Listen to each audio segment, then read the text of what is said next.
So our next speaker will be here in person, and this is Rodrigo Verano. Rodrigo is a postdoctoral fellow in the Department of Classics at the Autonomous University of Madrid in Spain. He's held posts in Colombia, in America, in Spain, and he's studied in the Netherlands and in Israel. His research focuses on ancient Greek linguistics, especially orality and its presence and representation in written works.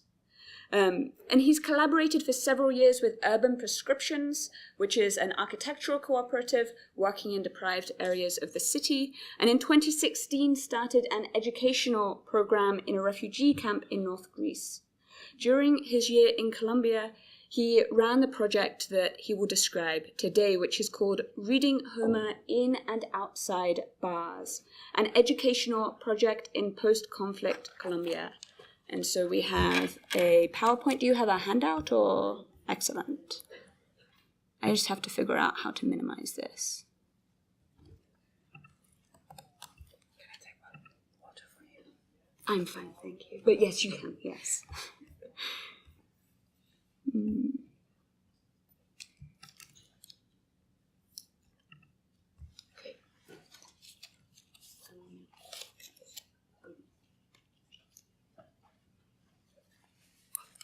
Thank you very much, Jessica, Amit, the organizers, all the members of the affiliated group on classics and social justice. Thank you for this wonderful opportunity. I have slightly changed the title of my talk. I will explain why, but the ingredients remain the same. There is Homer, there is the Colombian conflict and prisons. So,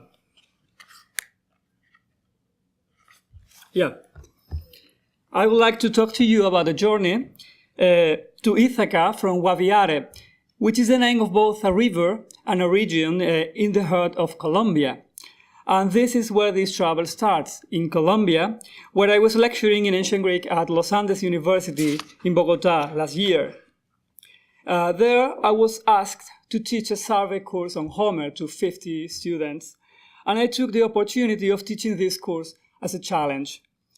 Because I find that these two books, the Iliad and the Odyssey, sometimes get lost under a sort of socio-cultural cliché, as we know, all of us, what these books are about even before we start to read them. And this happens all the time with readers who are students, that they skim classical literature, finding in those texts only whatever they are expecting to find and taking from them what they are expecting to take. So I shaped my challenge into the form of a question, and the question was, how can I fight these preconceived ideas and make these young people do an active reading of Homer? And that question led immediately to another one. What would it mean to read the Iliad and the Odyssey in Colombia today? I don't have to tell you that Colombia is going through a historical moment. After more than 50 years of conflict, the war seems to be coming to an end, and all of society feels the importance of the moment. There is an open and massive debate on the so-called post-conflict context, meaning the transformation through which the country has to go in order to learn how to live in peace. So my idea was, let's read the Iliad and the Odyssey as a complete journey through the problem of identity for human beings when they face the transition from war to peace, from an identity placed and settled in violence to an environment where people have to live with each other and find peaceful solutions when problems arise. It is exactly the same idea conveyed by this sculpture by the Colombian artist Alex Sastoque, currently exhibited in the permanent collection of the Museum of the Army in Bogota. The name of the sculpture is Metamorphosis, and to me it tells perfectly the story contained in Homer's poems. The story of men that have to learn not to live as warriors anymore and have to find the way home. But you know, home is still far away, and getting back to it becomes a tricky issue for an apparently impatient Odysseus. For after all, why is it so hard to find Ithaca again? We know the islands don't move through the ocean. Is it perhaps the man who once lived there, who has moved somehow after 10 years of war? Here you have, in Latimore's translation, the beginning of the story that Odysseus tells to the Phaeacians. I like this passage very much, because it perfectly describes the state of these men after leaving Troy. To sum up, they just arrived in a random place and did what they were used to doing. They kill the men, destroy the city, rape the women, and take the gold. Now let's move ourselves to Colombia and say a few things about the Iliad this country has been living for more than 50 years. The big picture obtained from international media points at a sort of asymmetrical conflict between Colombian governments, on the one hand, and a number of left-wing guerrilla groups, the most important of which are the Revolutionary Armed Force of Colombia, known as FARC, and the National Liberation Army, highly influenced by liberation theology. The truth is that these are only a part of a picture of a conflict that actually involves many, many other actors, some of them originating in Colombia, such as paramilitary groups or crime syndicates, and others being international, stemming from the interests of the US, the so-called Bolivarian governments, and the big companies in the territory.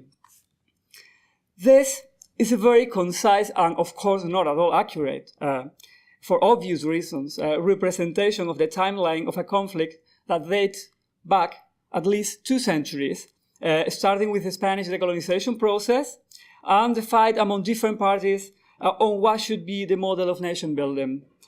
Some of the highlights are the War of 1,000 Days at the beginning of the 20th century, the murder of the leftist leader Jorge Eliezer Gaitán in 1948, whose death gave birth to a period known in the history of the country as the violence, with capital letters. In the 60s, the organization of a communist or philo-communist movements encouraged by the success of the Cuban Revolution, the taking of the Justice Palace in 1985 with a highly controversial intervention of the Colombian army, 2 decades of terror at least, sponsored by narco-criminal leader Pablo Escobar, more recently meetings in La Habana, a referendum on peacemaking whose result was negative in 2016, and finally a ratified agreement with FARC. I cannot stress too much how complicated, how intricate this conflict is. This is not just a war between left and right for the nation-building model. There are many issues involved in a sort of web that is extremely difficult to untangle. But at least some of them, some of the threads of this web are becoming clearer.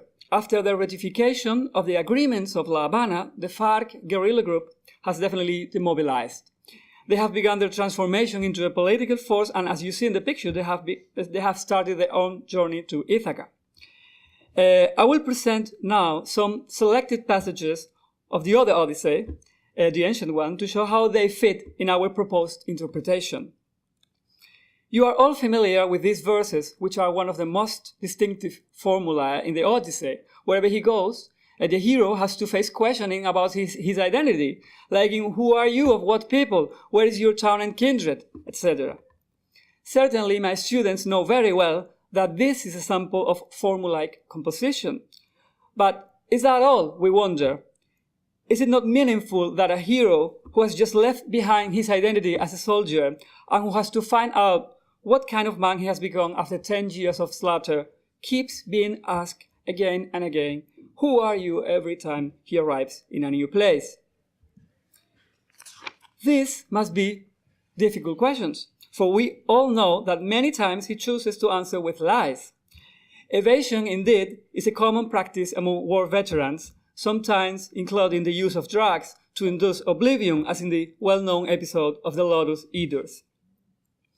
But memory is a key word in post-conflict contexts. Those things that were done during the war have to be remembered in order to get assumed by society.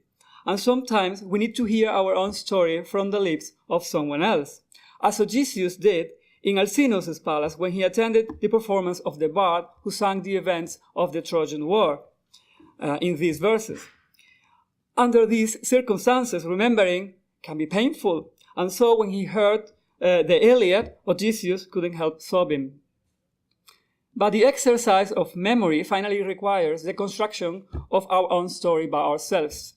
And it is almost at the end of his journey among the Phaeacians when Odysseus, being asked about his identity, as he had been many times before, decides finally to tell the truth and answer, "I am Odysseus, son of Laertes, who for all craft am not among men." Meanwhile, in Ithaca, the other side of conflict has taken place. The king, husband, and father is absent. The household can barely bear the abuse of the suitors. Penelope is in great distress, and the young Telemachus just doesn't know how to answer to the question, "Are you the son of Odysseus?" "You're a stranger," he says. My mother says I am his child. I myself do not know. Actually, from the perspective of those who stayed in Ithaca, Odysseus' condition is the most despairing and miserable of those produced by an armed conflict, the missing person. To his family and friends, he's neither dead nor alive. He's just gone.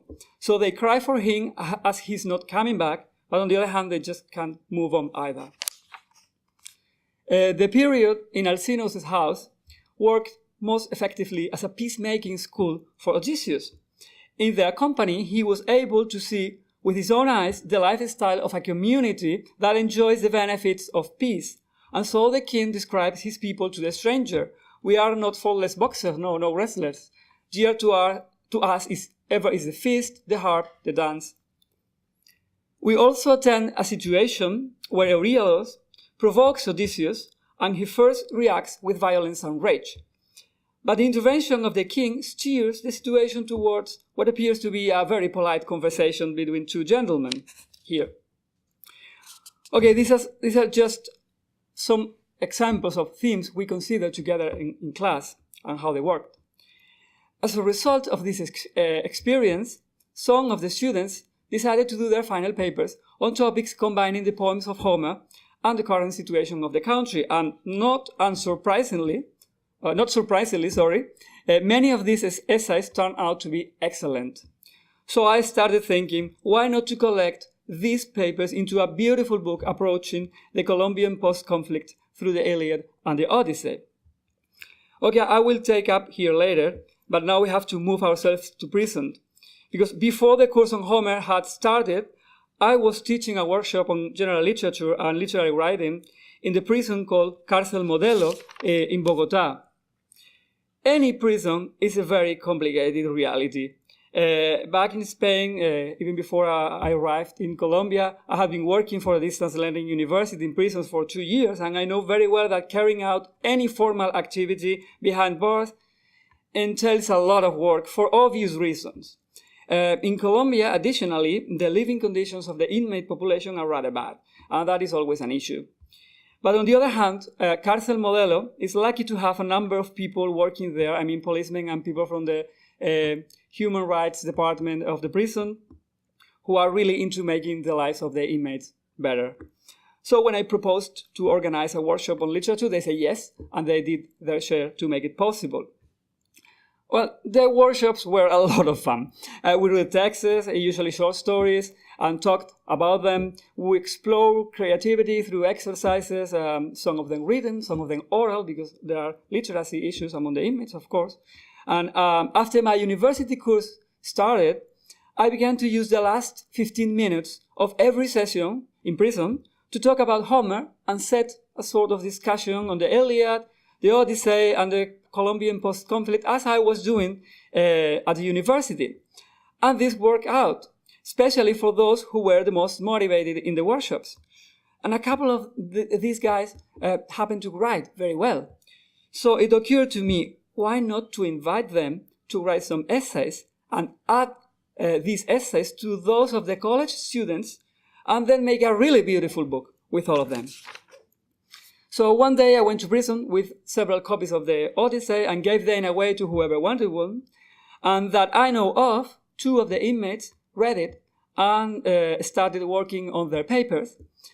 And I could just have waited then to finish and collect the papers, but I really wanted the book to be the result of a real discussion among all the people involved. And that's how my new obsession started. How to gather the students from the university and the inmates in the same room to talk about the Colombian post-conflict and Homer. Long story short, we did it with some students from the university and some colleagues of the department. We went to Cárcel Modelo and spent a whole morning discussing the Odyssey and what Colombia is going through. And the experience was just amazing. We talked about justice, we talked about nostos, we talked about facing home after having been a long time away. It was a very special day. This is the family picture. And I think this follows also with what some of the things we were discussing yesterday in the meeting. How can we do things and still have a human life with a human working day? Well, now back to the book. The book's title is going to be A Ítaca desde el Guaviare, to Ithaca from Guaviare, and hopefully will be published within this year. The university is now considering it. So, cross finger. With the contributions of 7 college students and 1 inmate from Cárcel Modelo. The other, unfortunately, couldn't make it. Well, if you only take the book as the final outcome of the whole thing, you may find my productivity kind of weak. I mean, it seems like a lot of effort and time invested. Just several students and 1 inmate writing papers. I don't know. I mean, of course, the fact that one person finds time to read the Odyssey in such a special environment as a prison is, that means an extraordinary success to me. But that's not even the point of the whole thing. The point of the experience, to me, is that it proves something in which I strongly and firmly believe, that when it comes to the big issues of our day, our problems and concerns as a society, humanities and classical literature have a role to play. And if we succeed in placing them in the right place at the right time, they become a powerful guidance to help us to find a way through this mess to Ithaca. Thank you.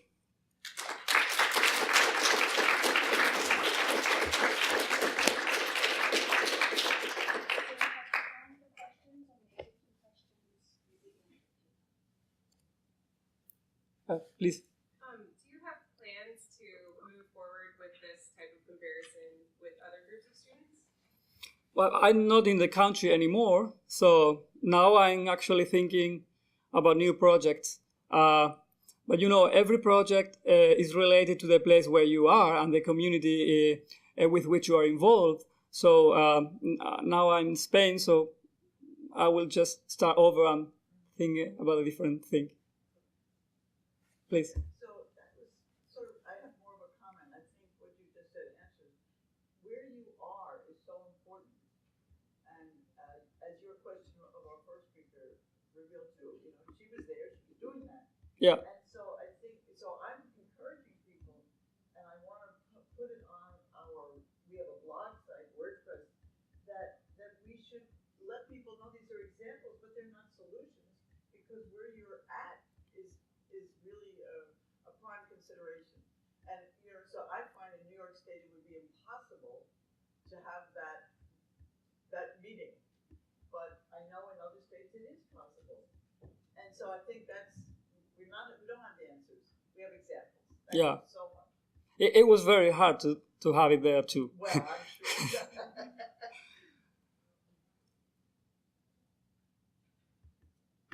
sure. Roberta?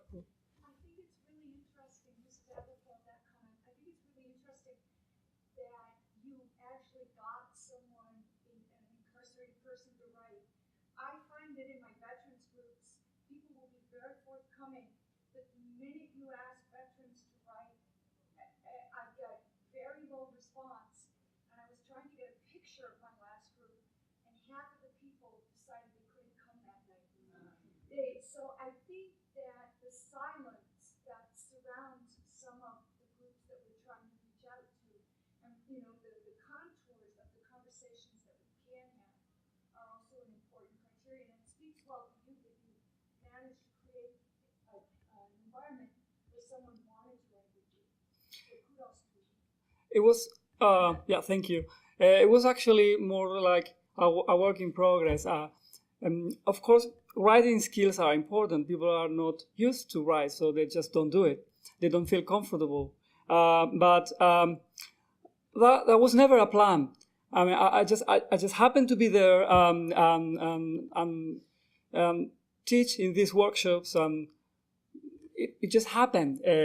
So you find people and they are interested. Okay, so you just keep exploring, and then and we talk, and then some of those guys happen to write very well. So I talked to them, said, "Would you like to join this project? I don't know if it's working finally or not, but would you like to try?" And they say yes. And finally, one got to finish the paper and managed to give it to me. So it's more like something that it's happening, it's going on, and you just observe and look around and try to do whatever you can. So I was wanting to ask a little bit about the logistics. So this is similar to what you've just been talking about. It might be repetitive. I can, in the prisons that I've taught in, I actually found in contrast. In contrast to Roberto, I found it really easy to get people to write in a cultural context. Also, to write a long reflective paper and to figure out editing and to figure out. I mean, did your students handwrite and then you typed up? Did you take it back for drafting? How did you do the logistics? Because this is the kind of thing where if you do want to transfer this kind of project. Well, and again, New York State, the prison that I teach in, you can't take anything out. So, and when I said these people want to write better, and it will help them when they get out of prison, they still will not let me take it. So I could come in an extra night and read it there. Oh yeah, right. But so that's really amazing to me that would happen. Yeah, I mean, I have been working in 4 prisons in Spain, and even in Spain, which is one country, a very tiny country actually, each prison has is a different reality, and there are some things you can manage to get here, but are just impossible even to think about it in other establishments. So here, one of the inmates got lost in translation. So, but the other one, he gave me a handwritten manuscript, of course. I have been able to stay in touch with him thanks to the help of some friends who are still going there for other workshops. So if I have to correct something in the draft, I send him a message, or would you agree with changing this or those? It's difficult, of course, it is.